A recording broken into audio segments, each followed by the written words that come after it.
Hello students, कैसे हैं आप सभी लोग। उम्मीद है आप सभी की पढ़ाई काफ़ी अच्छी चल रही होगी और आप सभी का स्वास्थ्य काफ़ी अच्छा होगा। आप सभी काफ़ी मज़े में होंगे। लास्ट वीडियो में हम लोगों ने 80th क्वेश्चन तक कर लिया था और अब इस वीडियो में हम लोग 81 से 100 क्वेश्चन करेंगे। रिसर्च एप्टीट्यूड के मोस्ट इम्पॉर्टेंट एमसीक्यूज क्वेश्चन जो है वो हम लोग यहाँ पर करने जा रहे हैं। तो चलिए बिना देर किए शुरू करते हैं। तो आज का पहला क्वेश्चन और इस सीरीज का 81वां क्वेश्चन यानी 81st क्वेश्चन आपके कंप्यूटर स्क्रीन पर या आपके मोबाइल स्क्रीन पर ये रहा। Independent variables and dependent variable are variables of which method available to communication research. जो भी इंडिपेंडेंट वेरिएबल होता है या जो भी डिपेंडेंट वेरिएबल होता है वो कौन से रिसर्च मेथड में ये हम लोग यूज़ करते हैं या किस में ये प्रेजेंट होता है। ठीक है, तो जहाँ भी डिपेंडेंट वेरिएबल इंडिपेंडेंट वेरिएबल का बात आएगा आप एक्सपेरिमेंटल मेथड के बारे में सोच सकते हो। तो सही आंसर है B, this is experimental method. बढ़ते हैं नेक्स्ट क्वेश्चन नंबर की तरफ। 82, which is the probability technique used in survey research. यानी सर्वे रिसर्च में कौन सा प्रोबेबिलिटी टेक्निक जो है वो हम लोग यूज करते हैं। सिंपल रैंडम सैंपल बिल्कुल यूज करते हैं, स्ट्रैटिफाइड रैंडम सैंपल ये भी यूज करते हैं, क्लस्टर सैंपल भी यूज कर सकते हैं या करते हैं। इसलिए आंसर क्या हो जाएगा, ऑल द अबव या ऑल ऑफ दीज जो है हम लोगों का आंसर हो जाएगा। बढ़ते हैं नेक्स्ट क्वेश्चन की तरफ। 83, ये कह रहा है क्या, द नॉन प्रोबेबिलिटी टेक्निक, जो नॉन प्रोबेबिलिटी टेक्निक होता है used in survey research is. यानी हम लोगों को नॉन प्रोबेबिलिटी टेक्निक के बारे में जानना होगा कि कौन कौन सा नॉन प्रोबेबिलिटी टेक्निक होता है। Accidental sample, quota sample, quota sample जो होता है वो नॉन प्रोबेबिलिटी टेक्निक होता है। ठीक है, पर्पसिव सैंपल, एक्सीडेंटल सैंपल भी नॉन प्रोबेबिलिटी में। इसका मतलब this is all of these, जो भी है वो नॉन प्रोबेबिलिटी टेक्निक ही है। ये सारा जो सर्वे रिसर्च में हम लोग यूज करते हैं। बढ़ते हैं नेक्स्ट क्वेश्चन की तरफ। 84, using of all elements in the population and taking a lottery to select the desired number of elements from the totality is।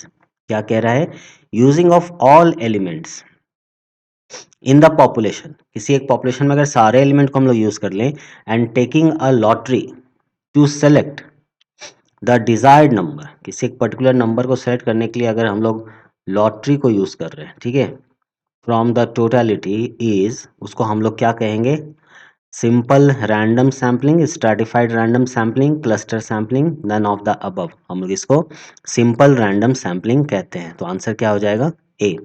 बढ़ते हैं नेक्स्ट क्वेश्चन नंबर 85 की तरफ। क्वेश्चन नंबर 85 हम लोगों से क्या कह रहा है कि four problematic situations are given below. चार ऐसा सिचुएशन जो है वो नीचे दिया हुआ है, जरा इसे हम लोग पढ़ लें। क्या है, पहला, a student is abnormally withdrawing in nature.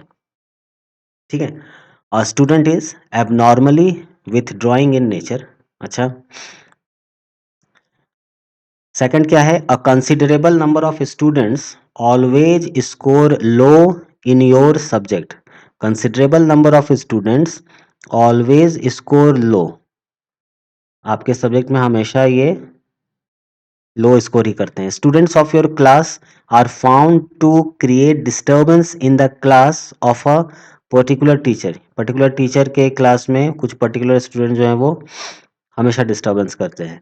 In spite of warning most of the students of a class are irregular with assignments. Warn करने के बाद भी most of the students of a class जो है असाइनमेंट के नाम पर irregular है, मतलब उनका असाइनमेंट बराबर से नहीं बनता है। So which of these warrant action research. Okay, तो इसमें से कौन सा जो है वो वारंट एक्शन रिसर्च है, ये हम लोगों को जानना है।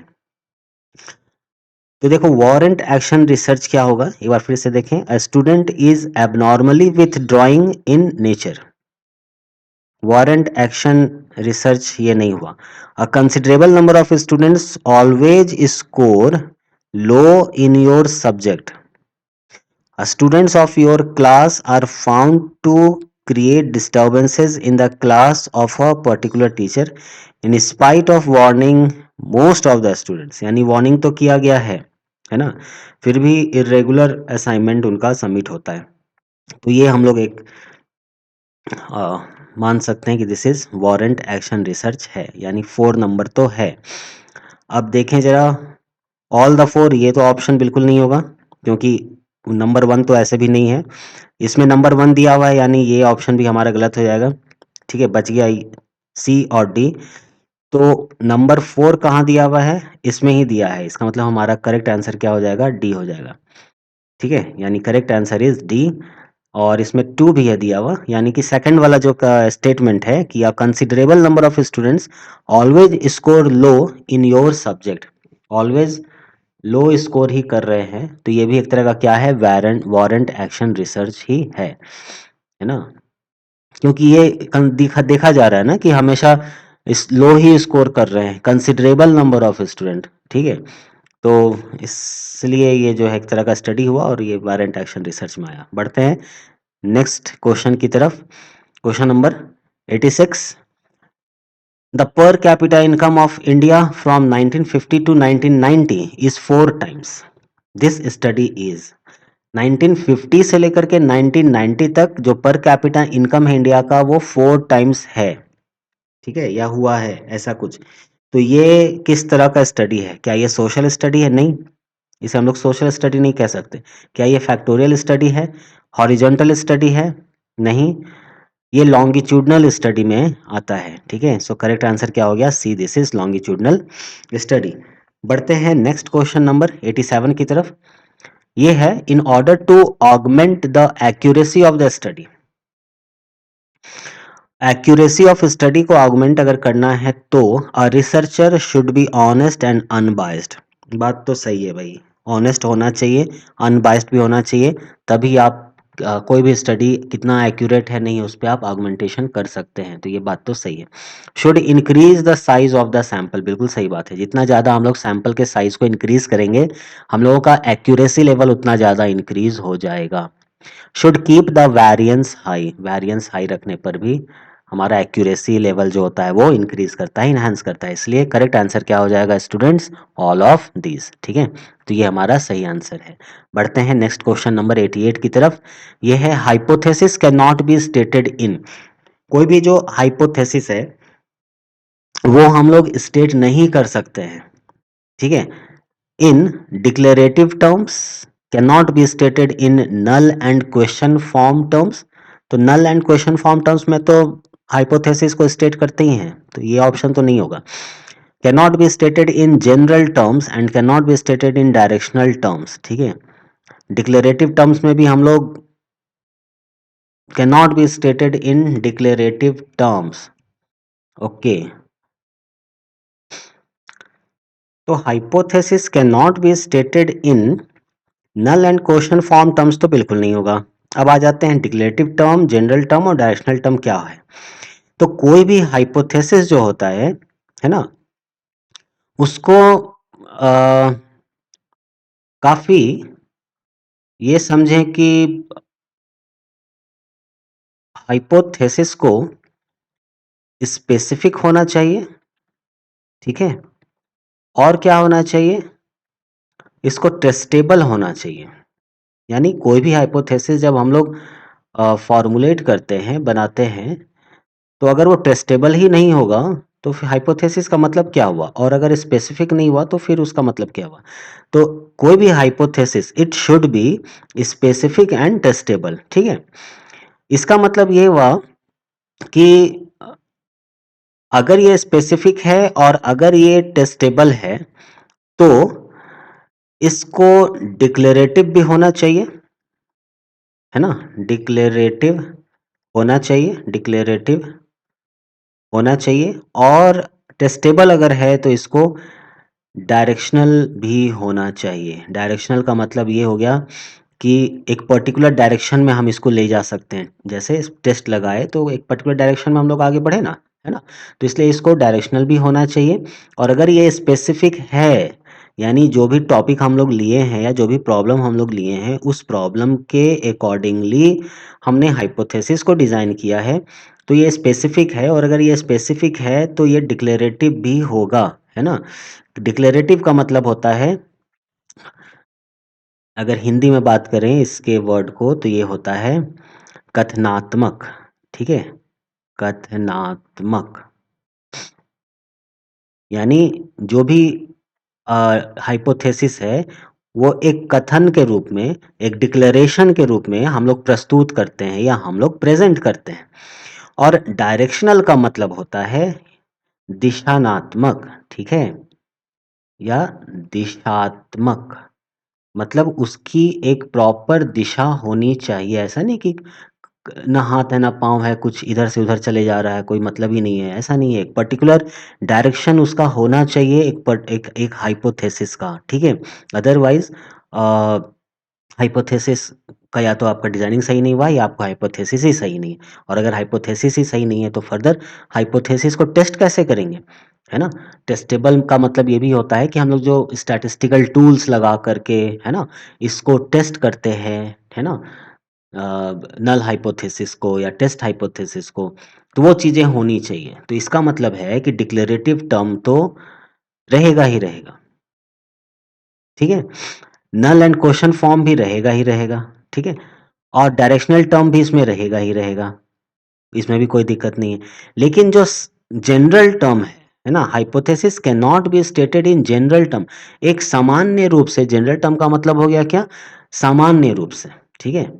जनरल टर्म का मतलब क्या हो गया?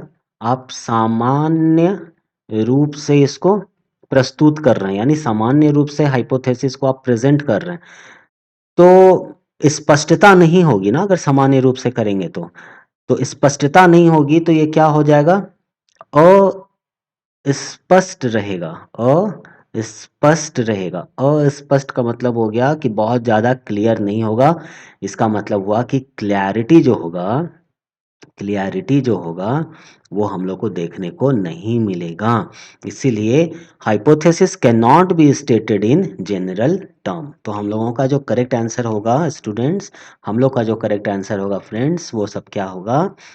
Answer C, and this is general terms. यानी किसी भी हाइपोथेसिस को हम लोग जनरल टर्म में स्टेट नहीं कर सकते हैं। डिक्लेरेटिव टर्म में स्टेट कर सकते हैं, डायरेक्शनल टर्म में स्टेट कर सकते हैं, नल एंड क्वेश्चन फॉर्म में भी हम लोग इसको स्टेट कर सकते हैं, ठीक है? उम्मीद है ये क्वेश्चन समझ में आया होगा। बढ़ते हैं नेक्स्ट क्वेश्चन नंबर 89 की तरफ। क्वेश्चन नंबर 89 जो है वो हम लोगों का क्या है? All cause non sampling error, यानी नीचे जो भी दिया हुआ है ये सब का सब जो है नॉन सैम्पलिंग एरर कॉज करता है, एक्सेप्ट किसी एक को छोड़ करके। तो देखें जरा कौन कौन सा जो है वो नॉन सैम्पलिंग एरर कॉज करने वाला है, यानी एक जो नॉन सैम्पलिंग एरर कॉज नहीं करेगा। Faulty tools of measurement non sampling error cause करेगा क्या? इनएडिक्वेट सैंपल, अगर हमारे पास इनएडिक्वेट सैंपल है तो सैम्पलिंग एरर हो सकता है, लेकिन नॉन सैम्पलिंग एरर नहीं होगा, ठीक है? तो हम लोग को तो क्या निकालना है? All cause non sampling error except, मतलब जो नॉन सैम्पलिंग एरर नहीं देगा वो निकालना है, ठीक है? एक्सेप्ट लिखा हुआ है, यानी इनएडिक्वेट सैंपल ये हम लोगों का हो सकता है। डिफेक्ट इन डेटा कलेक्शन, अगर डेटा कलेक्शन में ही डिफेक्ट आया है तो non sampling error. Non response नहीं, इसका जो करेक्ट आंसर है वो इनएडिक्वेट सैंपल, है ना? अगर हम लोगों के पास इनएडिक्वेट सैंपल हम लोगों के पास अगर इनएडिक्वेट सैंपल है, हाँ, तो वो non sampling error, all cause non sampling error, मतलब ये नॉन सैम्पलिंग एरर नहीं देगा। क्लियर है? इनएडिक्वेट सैंपल है, हमारे पास सैंपल ही उतना नहीं है, ठीक है? सफिशिएंट अमाउंट में सैंपल ही नहीं है, तो ये नॉन सैम्पलिंग एरर नहीं देगा, ये क्या देगा, सैम्पलिंग एरर प्रोवाइड करेगा। क्लियर? तो बढ़ते हैं नेक्स्ट क्वेश्चन नंबर 90 की तरफ।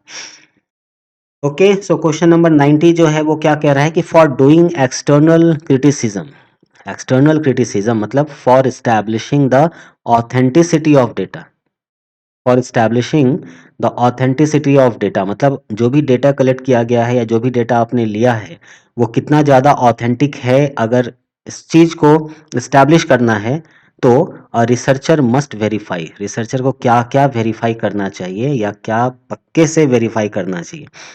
The signature and hand writing of the author करना चाहिए, क्योंकि जब हम लोग डेटा कलेक्शन ऐसा करते हैं, मान लो सर्वे में कोई गया तो वहाँ पर जो भी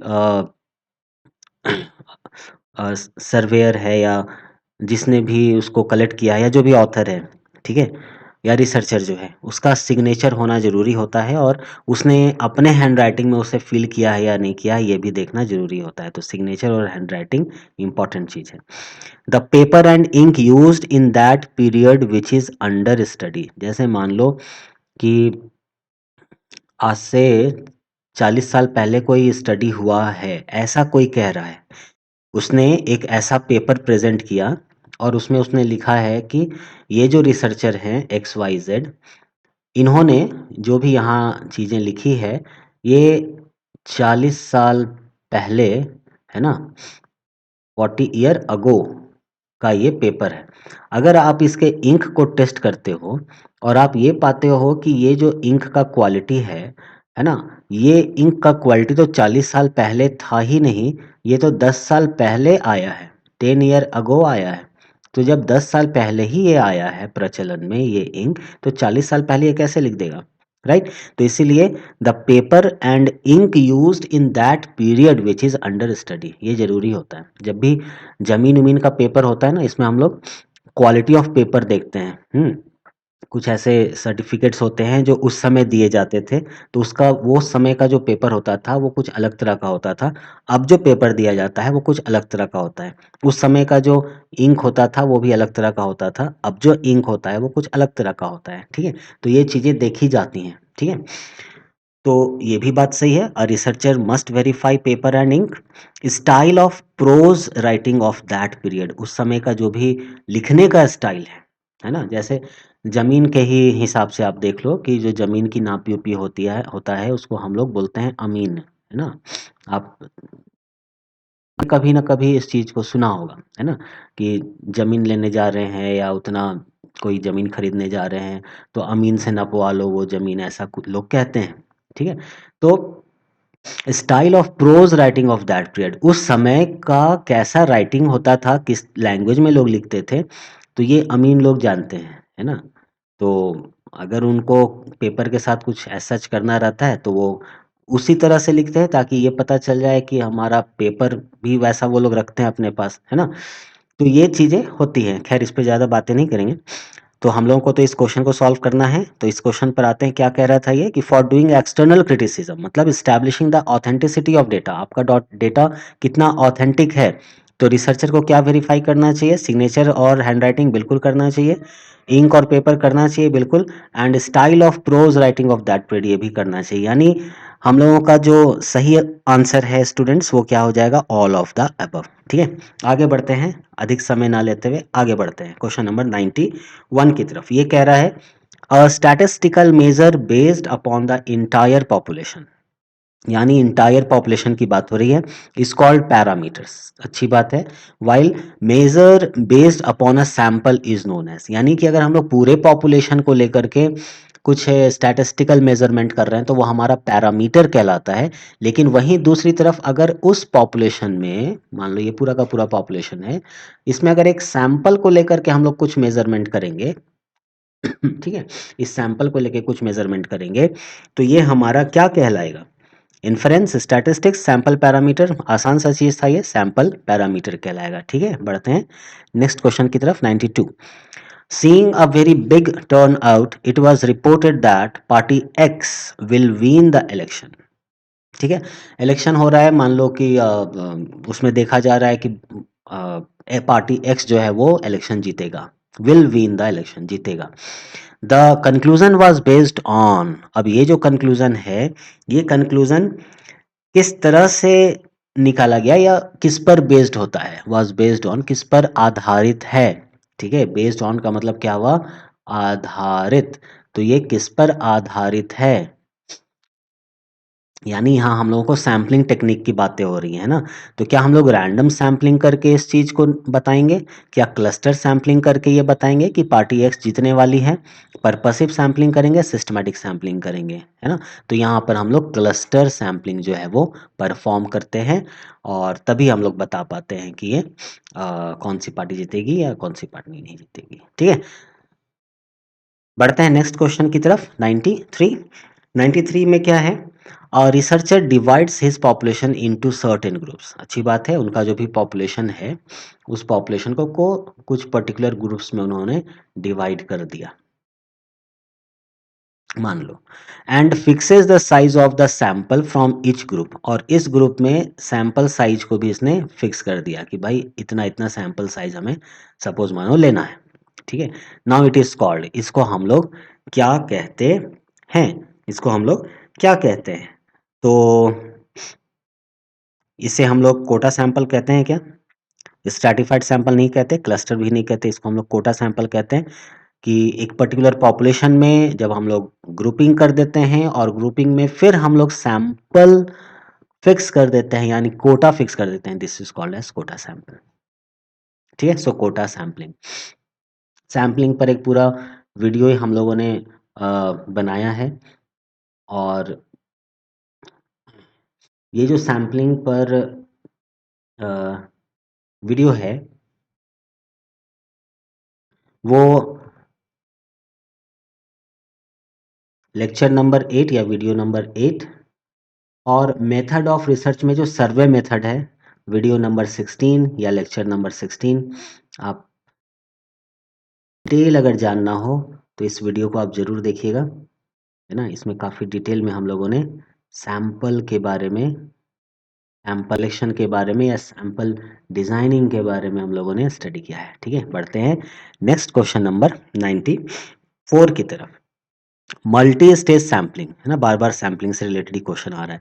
multi stage sampling is also called as, और सैम्पलिंग से रिलेटेड जो क्वेश्चन होता है बड़ा इंपॉर्टेंट क्वेश्चन होता है, ठीक है। So multi stage sampling is also called as, जो मल्टी स्टेज सैम्पलिंग है उसको और क्या कहते हैं, क्या ये कोटा सैम्पलिंग है, क्या ये क्लस्टर सैम्पलिंग है, बिल्कुल ये क्लस्टर सैम्पलिंग होता है, ठीक है। पर्पसिव स्ट्रैटिफाइड नहीं होता, क्लस्टर सैम्पलिंग होता है, डिफरेंट डिफरेंट छोटे छोटे क्लस्टर्स हम लोग बनाते हैं और मल्टी स्टेज सैम्पलिंग में ये आता है। नेक्स्ट बढ़ते हैं 95 नंबर क्वेश्चन की तरफ। वाइल राइटिंग रिसर्च रिपोर्ट, और रिसर्चर, जब हम लोग रिसर्च रिपोर्ट लिख रहे होते हैं, कोई भी रिसर्च रिपोर्ट लिख रहे हो या थीसिस लिख रहे हो, तो उस समय रिसर्चर को क्या ध्यान में रखना चाहिए। Must arrange it in logical, topical and chronological order, बिल्कुल सही बात है, क्रोनोलॉजिकल ऑर्डर में आप रखिए, लॉजिकल तरीके से रखिए, टॉपिकल तरीके से रखिए। Must not use the numerical figures in numbers in the beginning of sentences, must not use the numerical figures in numbers in the beginning of sentences, ठीक है। सेंटेंस के बीच में यूज कर सकते हैं, स्टार्टिंग में नहीं यूज कर सकते, सही बात है। Must compare his result with those of other studies, ठीक है, थोड़ा बहुत कंपेयर भी किया जा सकता है ना। Must compare his results with those of the other studies, जिन लोगों ने और भी जो स्टडी कर रखा है उसके कंपैरिजन में अपना रिजल्ट कैसा आ रहा है, जब तक इसको आप कंपेयर नहीं करोगे फाइनली आप कैसे कंक्लूजन लिखोगे या आप कैसे कंक्लूड करोगे, है ना। क्योंकि अदर स्टडीज का मतलब ये हुआ कि आपने ये रिव्यू लिटरेचर करना है, ठीक है, आपने रिव्यू लिटरेचर करा है, रिव्यू लिटरेचर करा है, और उसके अकॉर्डिंगली आपको बहुत सारे प्रीवियस स्टडीज ऐसे मिले हैं, उसके रिजल्ट्स आपको मिले हैं, और उसको आप कंपेयर करके फाइनली अपने रिजल्ट को आप कंक्लूड करने वाले हो कि पहले क्या हुआ था, आपने क्या किया है, पहले क्या रिजल्ट आया था, आपका क्या रिजल्ट आया है, और आपका जो रिजल्ट है वो पहले से कितना बेटर है। तो ये भी चीज़ तो करना ही पड़ेगा, तभी तो आप लास्ट में डिस्कशन करोगे, ठीक है, जो रिजल्ट एंड डिस्कशन का पार्ट होता है, ठीक।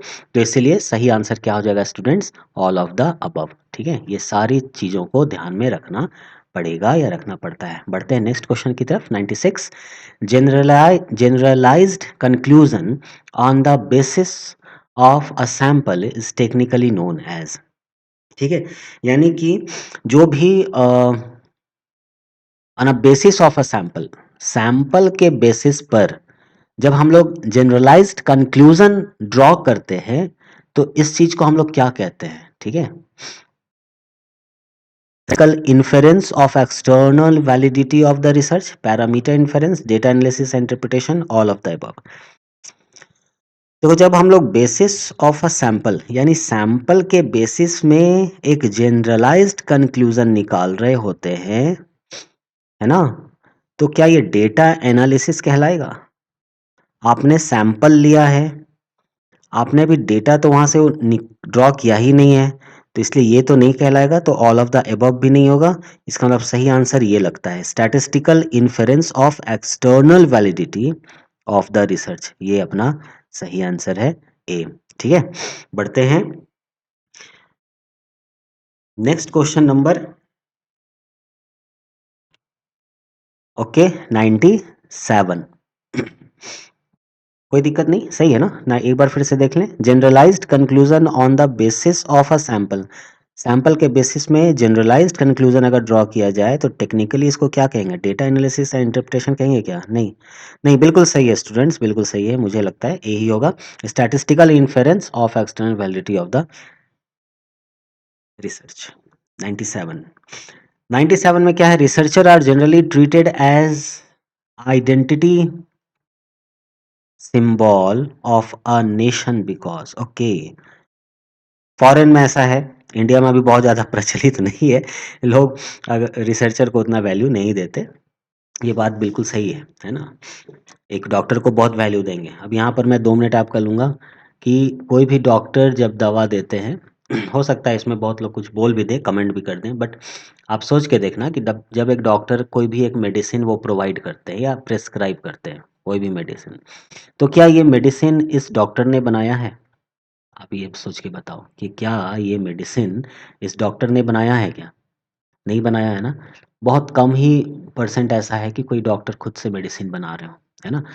जनरली क्या होता है, किसी फैक्ट्री में कोई साइंटिस्ट वहाँ पर होते हैं, रिसर्चर होते हैं जो उस पर दिन रात काम कर रहे होते हैं, उनका थॉट होता है, उनका आइडिया होता है, वो उस पर वर्क कर रहे होते हैं और मेडिसिन बना करके डिफरेंट टेस्टिंग वगैरह करके वो अ, इन सारे रिजल्ट्स को सामने लाते हैं। और मान लो कि कोई एक दवा बन गया, XYZ नाम का एक दवा बन गया। अब ये दवा बनाने में इस रिसर्चर को मान लो 5 साल लग गए, 5 से 8 साल लग गए या 8 से 10 साल लग गए। ठीक है, यानी जिंदगी का 5 से 8 साल इसने इस दवा को बनाने में लगा दिया। सोचो ये 5 से 8 साल ये जो रिसर्चर थे, है ना, ये जो भी रिसर्चर था या जो रिसर्चर थे, इन लोगों ने क्या कमाया होगा? कितने पैसे कमाए होंगे? नहीं कमाए होंगे। हाँ भाई, जब दवा बन जाएगा तब आप इसका पेटेंट करोगे, तब हो सकता है आपको कुछ इनकम होगा, ठीक है, लेकिन बहुत ज़्यादा तो नहीं कमाया। लेकिन अब इसी दवा को बेच करके एक डॉक्टर जो है, नो डाउट डॉक्टर ने पेशेंट को दिया, है ना, पेशेंट को वो दे रहा है, पेशेंट ठीक हो रहा है मानो, हम्म, लेकिन डॉक्टर ने दवा तो नहीं बनाया था, डॉक्टर ने रिसर्च तो नहीं किया था। रिसर्च कौन किया था? रिसर्चर किया था। जिंदगी के 5 से 8 साल इसने लगा दिए, एकदम ये डार्क में था, इसको ये भी नहीं पता था कि ये होगा या नहीं होगा, क्वेश्चन मार्क था भाई, हो भी सकता है, नहीं भी हो सकता है।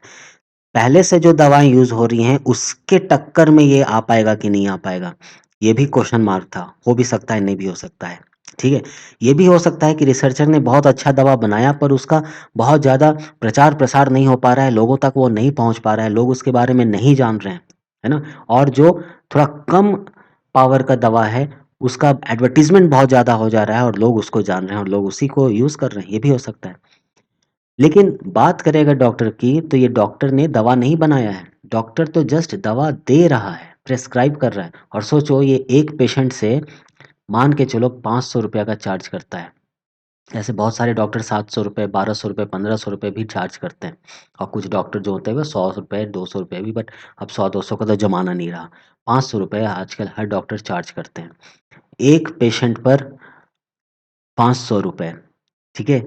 और मान लो इस तरह के इनके पास 10 पेशेंट आ जाएँ, तो 10 पेशेंट का मतलब हो जाता है एक दिन में 500 गुने 10 मतलब ₹5000, ठीक है? आप चाहो तो इस पार्ट को थोड़ा-सा स्किप कर चाहो तो कर लेना, बट बहुत एक अच्छा आइडिया है, आप इसको सुनो, आपको समझ में आएगा कि हमारे समाज में हो क्या रहा है ना? मैं किसी को क्रिटिसाइज़ नहीं कर रहा हूँ, मैं किसी को गलत नहीं कह रहा हूँ, लेकिन सम्मान जिसका होना चाहिए, वो अभी भी हमारे समाज में उनका सम्मान नहीं हो पा रहा है, वो अभी भी डार्क में है। और मैं एक रिसर्चर की तरफ ही इस बात को पॉइंट आउट कर रहा हूँ। ₹5000 पर डे मान के चलो 10 पेशेंट ही आ रहा है, ₹5000 पर डे। अब ऐसा-ऐसा रोज़ 10 पेशेंट पेशेंट आ रहा है और 5000 इंटू 30 कर लो, आपको कितना मिल जाएगा? 5 तिया 15, 1, 2, 3, 4 कितना हो गया फ्रेंड्स? 1,50,000 यानी ₹1,50,000 महीना वो डॉक्टर कमा रहा है, राइट? रिसर्चर कितना कमाया उसमें? हर महीने 1,50,000 का इनकम हो रहा है एक डॉक्टर का और इससे ज़्यादा ही होगा। लेकिन ऐसा तो नहीं है ना कि ये डॉक्टर जो है वो एक ही मेडिसिन दे रहा है। अब ऐसे-ऐसे मान लो 50 तरह के मेडिसिन डॉक्टर ने प्रिस्क्राइब किए। उस 50 तरह के मेडिसिन को बनाने में 50 तरह के रिसर्चर ने अपना पूरा ज़िंदगी लगाया, ठीक है? नाम किसका हो रहा है? इसका। नाम किसका नहीं हो पा रहा है? इसका, ठीक है? लोग किसको जान रहे हैं? इसे। किसे नहीं जान रहे हैं? इसे, ठीक है? तो ये डार्क है। खैर, आते हैं अपने क्वेश्चन पर। चीज़ें हैं, कभी-कभी मन में आ भी जाता है, इन चीज़ों को मैं हटा देता हूँ यहाँ से, है ना? पर सोचना, आप देखना कि कर कौन रहा है और फ़ायदा किसे मिल रहा है। डॉक्टर हमेशा अपना फ़ायदा देखता है, लेकिन साइंटिस्ट हमेशा समाज को देख के चलता है, ठीक है? तो इसीलिए इज़्ज़त जो है वो एक साइंटिस्ट की होनी चाहिए, ज़रूर होनी चाहिए, बिल्कुल होनी चाहिए। वो ज़िंदगी के 10, 12, 15 साल वो खपा देता है, एक मेडिसिन को या एक किसी चीज़ को खोजने में, ठीक है? तो इन चीज़ों को भी हम लोगों को ध्यान में रखना चाहिए। बढ़ते हैं अपने क्वेश्चन की तरफ। Researcher are generally treated as identity symbol of the nation because foreign वगैरह में आप देखो तो बिल्कुल आइडेंटिटी सिंबल है रिसर्चर का, ठीक है? तो ऐसा क्यों? क्योंकि research researches research reflect the progress of a nation. बिल्कुल सही बात है, जिस नेशन में जितना ज़्यादा रिसर्च होता है उसका प्रोग्रेस उतना ज़्यादा है। Researches focus on human development, बिल्कुल सही बात है, जितना ज़्यादा रिसर्च होगा ह्यूमन डेवलपमेंट उतना ज़्यादा होगा और ह्यूमन डेवलपमेंट को ही फोकस में रख करके रिसर्च किया जाता है। Researches help in acquiring international Prestige, बिल्कुल सही बात है। Researches help in acquiring international Prestige आपको मिलता है जब आप कोई एक पर्टिकुलर रिसर्च करते हैं, ठीक है? तो इसलिए सही आंसर क्या हो जाएगा? All the above. बढ़ते हैं नेक्स्ट क्वेश्चन की तरफ। Question number 98। In Hindi language the term अनुसंधान, हिंदी में हम लोग रिसर्च को क्या कहते हैं? अनुसंधान कहते हैं, ठीक है? रेफर्स टू, किस चीज़ को रेफर करता है? फॉलोअर ऑफ एन एम, किसी एम का follower. Praying of an aim, है ना? प्रार्थना किए जा रहा है कि मेरा ये एम पूरा हो जाए, प्रार्थना कर रहा है कि मेरा ये एम पूरा हो जाए, ऐसा है क्या अनुसंधान? Attain the aim, aim aim को अटेन कर लेने वाला अनुसंधान कहलाता है क्या? बिकम गोल ओरिएंटेड, ऐसा है क्या? तो फॉलोअर ऑफ एन एम, किसी एक एम की तरफ फॉलो करना, ये हमारा अनुसंधान होता है, ठीक है? बढ़ते हैं नेक्स्ट क्वेश्चन नंबर 99 की तरफ। Research is based upon, researcher नहीं है सॉरी, रिसर्च है। Research is based upon scientific method, experiments, scientist, general principle. तो रिसर्च किस पर बेस्ड होता है? क्या एक्सपेरिमेंट पर बेस्ड होता है? अगर एक्सपेरिमेंट हम कर रहे हैं लेकिन साइंटिफिक तरीके से नहीं कर रहे हैं तो क्या वो रिसर्च कहलाएगा? नहीं। बहुत सारे साइंटिस्ट हैं लेकिन बैठ करके गपास्टिंग कर रहे हैं, गप्पे लड़ा रहे हैं भाई, तो क्या रिसर्च हो जाएगा? नहीं। जनरल प्रिंसिपल नहीं, तो scientific method is based on scientific method. बढ़ते हैं नेक्स्ट क्वेश्चन नंबर 100 की तरफ।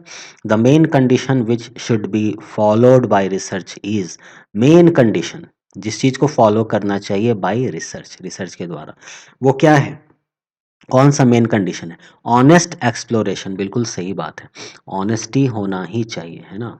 ऑनेस्टी, ईमानदारी। मैं हिंदी में भी लिखूं इसे, ईमानदारी, ईमानदारी। बेईमानी से रिसर्च नहीं होता है बच्चों। माय डियर फ्रेंड्स, बेईमानी से रिसर्च नहीं होता है। पढ़ाई में भी ईमानदारी होनी चाहिए, ज़िंदगी में भी ईमानदारी होनी चाहिए, रिसर्च में भी ईमानदारी होनी ही चाहिए, ठीक है। तो सही चीज़ है। फिर है knowledge of facts and principles. सही बात है, ये भी बात सही है, ये कंडीशन भी एप्लीकेबल है किसी रिसर्च के लिए। स्टैंडर्डाइज्ड फाइंडिंग्स एंड कंक्लूजन, बिल्कुल सही बात, इसलिए सही आंसर क्या हो जाएगा? ऑल द अबव, ये जो है हमारा सही आंसर हो जाएगा। तो इस वीडियो में जो मोस्ट इम्पॉर्टेंट 20 क्वेश्चंस थे, ये हम लोगों ने कवर किया। थैंक यू वेरी मच, आपने समय दिया, आपने ये वीडियो आपने देखा। उम्मीद है आपको ज़रूर कुछ ना कुछ लाभ हुआ होगा। क्वेश्चन प्रैक्टिस आपके हुए होंगे, आपके जो भी कॉन्सेप्ट्स हैं वो भी क्लियर हुए होंगे। मैं चाहता तो सिर्फ क्वेश्चन पढ़ करके उसका आंसर लगा करके भी आगे बढ़ जाता, लेकिन ज़रूरी है कि थोड़ा कुछ उसके बारे में डिस्कशन भी कर देना, ताकि जो भी नॉलेज है वो थोड़ा और इन्हांस हो जाए, जो भी पढ़ा हुआ है वो हमारा रिवाइज हो जाए, इसीलिए उसको थोड़ा सा एक्सप्लोर कर लेना ज़रूरी हो जाता है। इस कारण से भी वीडियो थोड़ा लंबा हो जाता है, अदरवाइज़ 20 क्वेश्चन में किसका आंसर ए होगा, किसका आंसर बी होगा, ये 2 से 3 मिनट का खेल होता है फ्रेंड्स, और इतना समय नहीं लगता। लेकिन फिर भी ये जो समय जाता है, जैसे ये जो समय लगा 35, 36, 37, 38 मिनट या 40 मिनट लग जाता है 20 क्वेश्चन को सॉल्व करने में, तो वो इसलिए क्योंकि उसका कुछ-कुछ एक्सप्लेनेशन भी हम लोग करते हैं। तो उम्मीद है आपको ये वीडियो अच्छा लगा होगा, आपको फ़ायदा हुआ होगा। मिलेंगे हम लोग अगले वीडियो में फिर से 20 इम्पोर्टेंट क्वेश्चन लेकर के। 260 क्वेश्चन का ये सीरीज़ है और रिसर्च एप्टीट्यूड का, ये हम लोग पूरा करेंगे। तब तक पढ़ाई करते रहिए। All the very best. भाग मत कर प्रयास, भाग मत।